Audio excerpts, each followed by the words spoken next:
하루가 저물고 집으로 가는 길. 많은 것을 했지만 아무것도 하지 않은 것 같은 꼭 그런 기분이 드는 지친 퇴근길.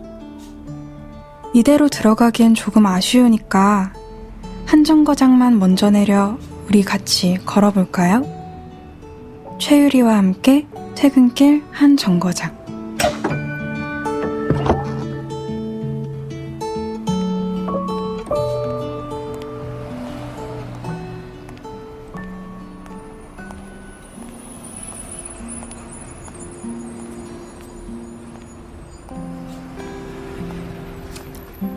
오늘 우리는 몇 걸음이나 걸었을까요? 요즘은 스마트워치나 스마트폰을 통해서 하루에 얼만큼 걷고 있는지를 쉽게 확인해 볼 수 있죠. 그래서일까요? 이제 걷는다는 행동이 숫자로 더 많이 이야기되는 것 같아요. 하지만 생각해보면 걷는다는 것은 그렇게 단순히 수치화할 수 있는 건 아닌 것 같습니다. 우리는 걷는 동안 그 적당한 속도와 움직임의 시간 동안 정말 많은 생각을 하잖아요. 때로는 그 생각이 또 다른 길을 만들고 그 길을 걷다 믿기지 않는 선물을 받기도 하고 말이에요. 그래서일까요? 우리가 아는 작가들은 길을 걷는 행동을 굉장히 중요하게 생각하곤 했습니다. 칸트는 이런 이야기를 하기에는 이제 진부한 클리셰처럼 들릴 정도죠. 장석주 시인의 경우도 이야기해 볼 수 있을 것 같아요. 시인은 자신을 소개할 때 언제나 산책자 겸 문장 노동자 이렇게 소개하곤 하죠. 이 글의 선후를 따져본다면 시인은 문장 노동, 즉 글을 쓰는 자아보다 산책을 하는 자아를 더 앞에 두는 것 같아 보여요. 이제 눈을 돌려 소설가들의 이야기도 살펴볼까요? 사실 소설가들만큼 길을 걷는 행동을 중요하게 생각하는 사람들은 없을지도 몰라요. 왜냐하면 그들이 창작한 이야기는 발 디딜 어떤 곳이 필요하기 때문이죠. 그래서 그들은 끝없이 현실의 이야기를 취재하고 그것을 주춧돌 삼아 그 위에 상상의 집을 짓곤 합니다. 이런 일을 아주 잘하는 이들이어서일까요?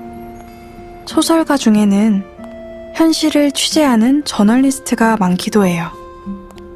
한국에서는 김훈 작가가 대표적이고 해외에서는 이 두 사람 이야기를 해볼 수 있겠네요. 조지 오웰과 해밍웨이를 말이에요.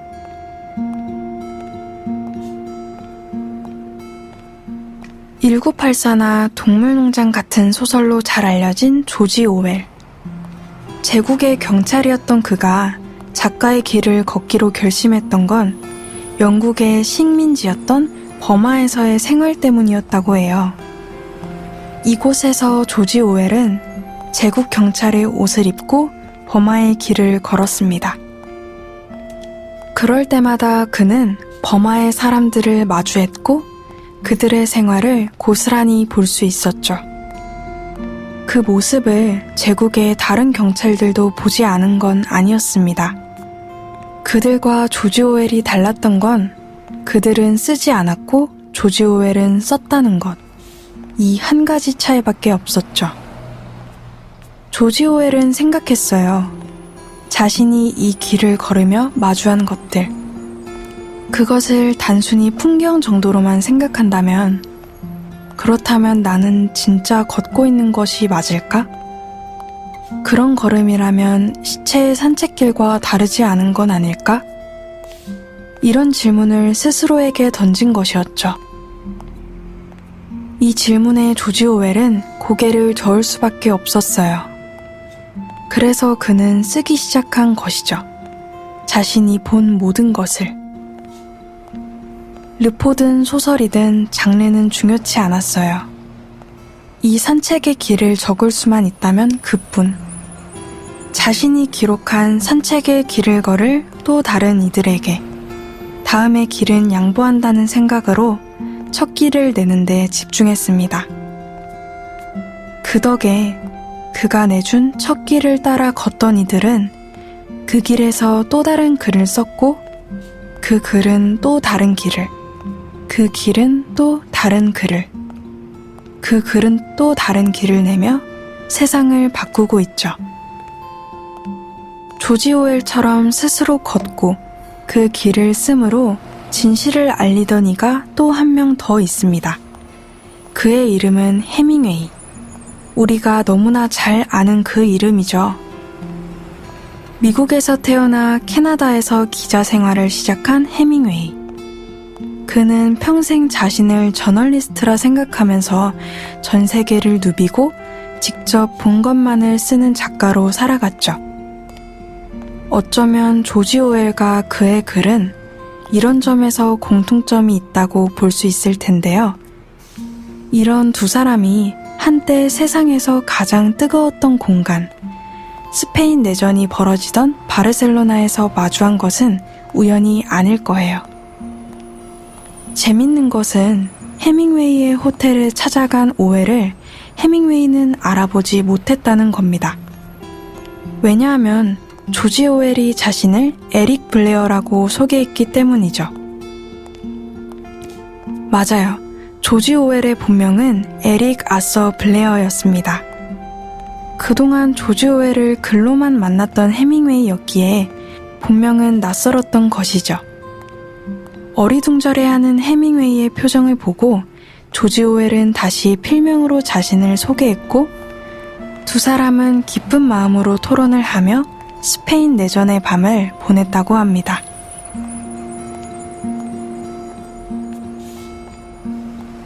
이번에는 해밍웨이 이야기를 조금 더 해볼까요? 소설가 해밍웨이가 아닌 저널리스트 해밍웨이의 이야기를요. 한 번은 해밍웨이가 이런 이야기를 남긴 적이 있어요. 경험으로 배우는 게 많아질수록 더 진실에 가깝게 상상할 수 있다. 자신의 이 말처럼 해밍웨이는 경험을 쌓으면 쌓을수록 더 상상력이 가득한, 그러면서도 진실에 가까운 글을 써내려 갈 수 있다 믿었어요. 그리고 이를 위해 소설가로 성공한 이후에도 저널리스트 활동을 멈추지 않았죠. 그에게 기사글이나 르포 형식의 글을 쓰는 건 말하자면 더 나은 상상과 작품, 그리고 생각을 잇기 위한 연습 과정이었어요. 그 시간이 자그마치 25년. 캔자스 시티 스타 신문에서 기자 생활을 시작한 해밍웨이는 토론토 스타를 거쳐 유럽 특파원으로 건너간 뒤 유럽의 현실을 담아냈죠. 그간 써내려간 기사만 해도 400여 편이 넘었다고 하는데요. 그 기사글을 양분 삼아 탄생한 작품이 그의 대표작들이라 봐도 무방할 거예요. 이 두 사람 외에도 길을 걷는다는 것, 그것을 양분으로 글을 써내려간 작가는 너무나 많습니다. 일본의 문학가 나가이 가후도 길을 걸어야만 글을 쓸 수 있었던 인물이죠. 그들의 이야기를 모두 해주고 싶지만 우리가 걷는 퇴근의 길은 한정되어 있으니까요. 오늘은 이 이야기를 전해보고 싶어요. 스베틀라나 알렉시에비치의 책 전쟁은 여자의 얼굴을 하지 않았다. 이 책을 말이에요.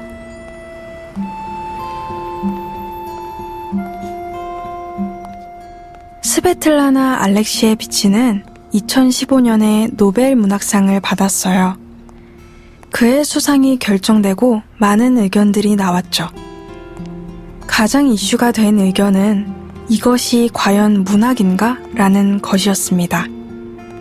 왜냐하면 전쟁은 여자의 얼굴을 하지 않았다는 소설이라 말하지만 실은 2차 대전에 참가한 여성들의 목소리를 담은 인터뷰 책이었으니까 말이죠.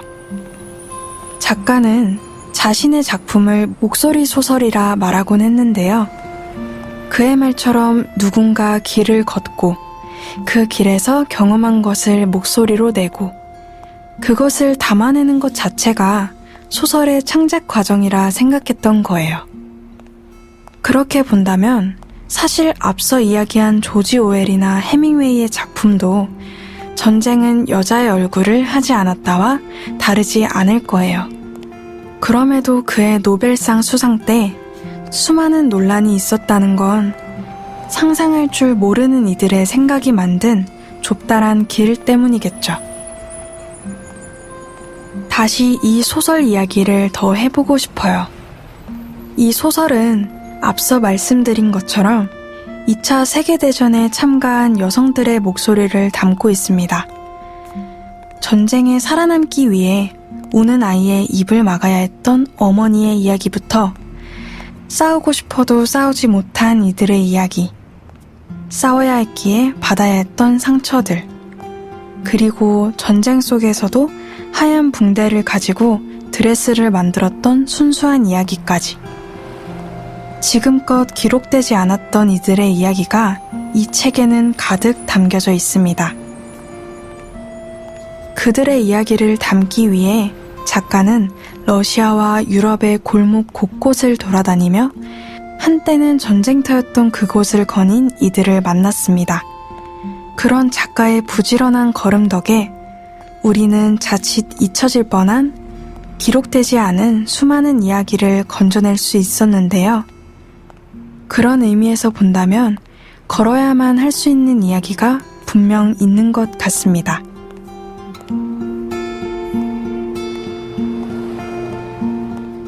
걸음으로써 기록될 수 있는 이야기들. 오늘은 그런 이야기를 나누어 봤는데요.